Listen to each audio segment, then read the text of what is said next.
नमस्कार, मी एम काझी. आजच्या लेक्चरमध्ये आपण निर्णयाचे प्रकार याचा अभ्यास करणार आहोत. प्रिवियस लेक्चरच्या वेळी आपण निर्णयाची जी प्रक्रिया आहे ते पूर्णपणे अभ्यासली होती आणि आजच्या लेक्चरमध्ये आपण निर्णयांचे प्रकार काय असतात ते समजून घेणार आहे. पहिला जो निर्णयाचा प्रकार आहे किंवा त्याच्या पाठीमागची पार्श्वभूमी बघणं ही गोष्ट खूप महत्त्वाची आहे. म्हणजे काय की व्यवस्थापनामध्ये विविध प्रकारचे काय असतात निर्णय घ्यावे लागत असतात आणि तसेच व्यवस्थापनाच्या सर्व पातळ्यांवर म्हणजे अध्यक्षापासून ते अगदी चौकीदारापर्यंत निर्णय घेतले जातात. मग सिच्युएशन वाईज असे निर्णय घेतले जातात आणि त्या आधारे काय केले जातात निर्णयाचे प्रकार पाडले जातात.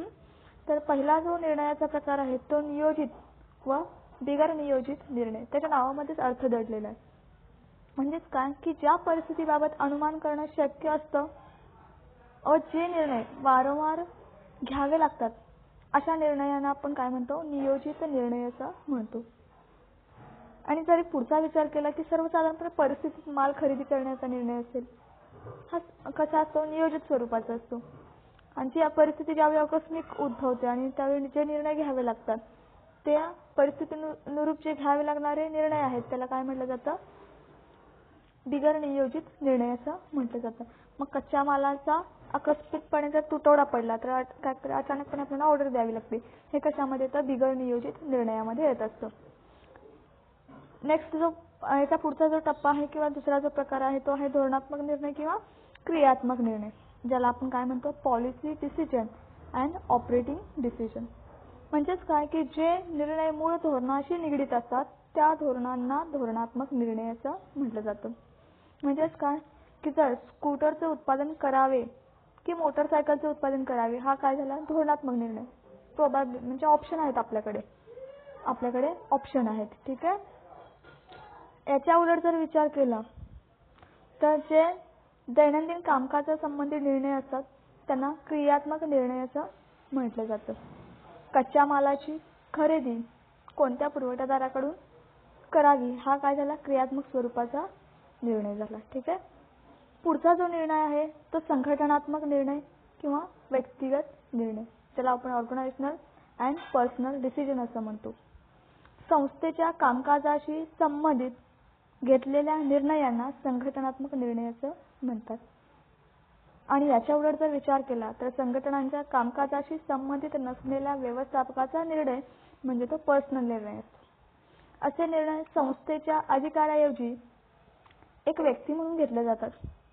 उदाहरणार्थ कोल्हापूर जिल्ह्यातील विक्रेत्यांची सभा घेणं हा काय झाला संघटनात्मक निर्णय झाला. तर एखाद्या विक्रेत्याच्या घरी भोजनासाठी जाणं किंवा जेवणासाठी जाणं हा निर्णय काय असतो वैयक्तिक पर्सनल निर्णय असतो. ठीक आहे. पुढचा जो मुद्दा आहे ज्याला आपण म्हणतो दीर्घ मुदतीचे किंवा अल्प मुदतीचे निर्णय, long term and short term decisions. म्हणजेच काय की जेव्हा 5 ते 20 वर्षाचा विचार करून दीर्घकाळासाठी निर्णय घेतले जातात तेव्हा त्याला दीर्घ मुदती निर्णय असं म्हटलं जातं.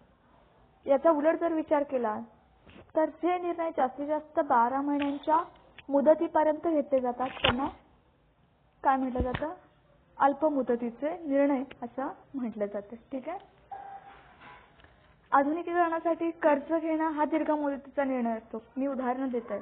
आणि बँकेकडून अधिविकर्ष सवलत मिळवून घेणं किंवा अधिविकर्षाची सवलत उपलब्ध करून दिली जाते त्याला काय म्हटलं जातं अल्प मुदतीचे निर्णय असं म्हटलं जातं. याचा पुढचा जो भाग आहे दैनंदिन व व्यूहरचनात्मक निर्णय, त्याला रुटीन अँड स्ट्रॅटेजिक डिसिजन असं म्हटलं जातं.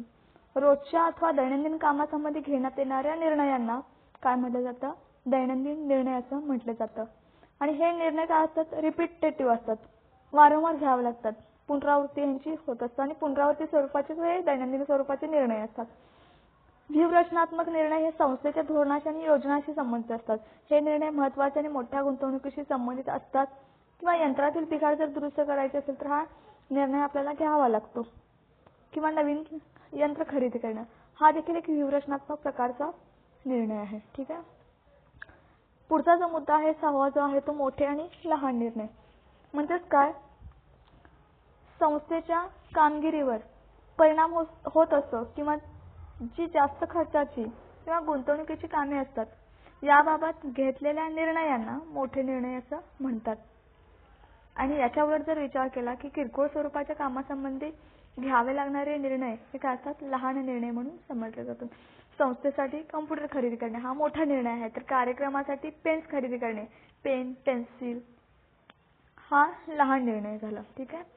पुढचा जो भाग आहे निगम आणि विभागीय निर्णय.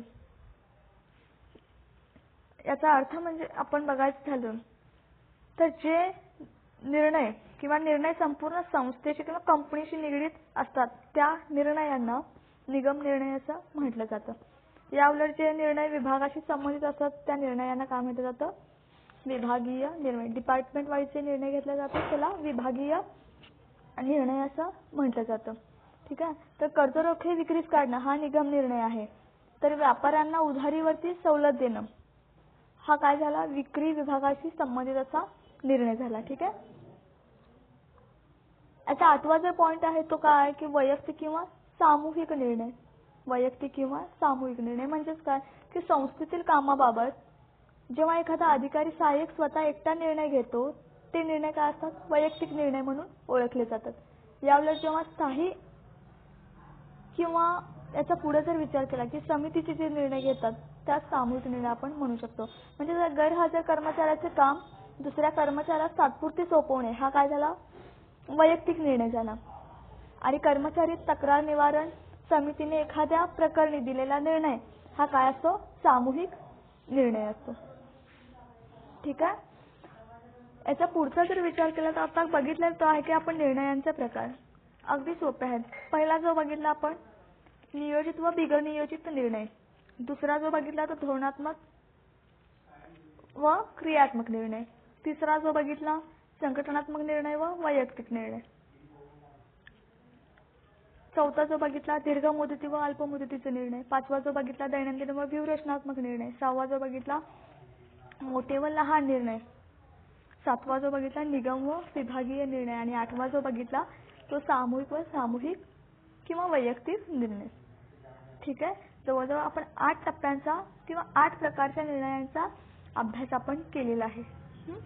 आता जो पुढचा जो आपल्याला अभ्यास करायचा आहे तो काय आहे की इफेक्टिव्ह डिसिजन म्हणजे निर्णय हा व्यवसायातील किंवा व्यवस्थापनातील समस्येवर काढलेला एक उपाय असतो. अर्थात कोणत्याही समस्येची सोडवणूक किंवा परिणामकारक निर्णयावरती ही अवलंबून असते. निर्णय केवळ चांगला असून चालत नाही तर तो परिणामकारक असावा लागतो. जो निर्णय कृती अधिष्ठित किंवा ध्येयदर्शक किंवा अंमलबजावणीस कार्यक्षम असतो त्याला काय म्हटलं जातं, परिणामकारक निर्णय असं म्हटलं जातं. कृती अधिष्ठित म्हणजे काय, निर्णय प्रक्रियेद्वारे केलेला निर्णय हा कृती अधिष्ठित असला पाहिजे. म्हणजे काय की निर्णय संबंधित नियंत्रण किंवा पर्यावरणामध्ये कृतीत आणणं महत्त्वाचं आहे. आणि निर्णयाचं कृतीत रूपांतर झाले तरच तो निर्णय परिणामकारक समजला जातो. ठीक आहे. पुढचा मुद्दा आहे की ध्येय दर्शक. ध्येय दर्शक म्हणजेच काय की व्यवसायाची पूर्वनिर्धारित उद्दिष्ट जर साध्य करायच्या दृष्टीने निर्णय ध्येय दर्शक आपल्याकडे असावा लागतो आणि प्रत्येक निर्णयाद्वारे उद्दिष्टपूर्तीकडे वाटचाल झाली पाहिजे.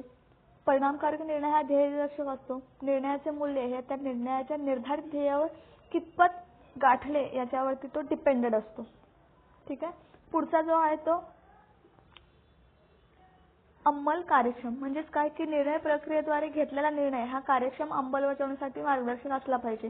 ही त्याच्या पाठीमागची एक मोठी अशी अट आहे. बाह्य व अंतर्गत पर्यावरणामध्ये हा परिणामकारक निर्णय योग्य प्रकारे अंमलात आला पाहिजे. फक्त घेऊन उपयोगाचा नाही आहे निर्णय. मग अपेक्षित फलिते त्याची प्राप्ती झाली पाहिजे म्हणजे आउटपुट चांगल्या पद्धतीचं निघालं पाहिजे. केवळ परिणामकारक निर्णय असून उपयोगाचा नाही तर तो अंमलबजावणीसाठी कार्यक्षमतेने होणं आवश्यक आहे. म्हणून कार्यक्षम अंमलबजावणीस योग्य निर्णय हा काय असतो, इफेक्टिव्ह निर्णय असतो.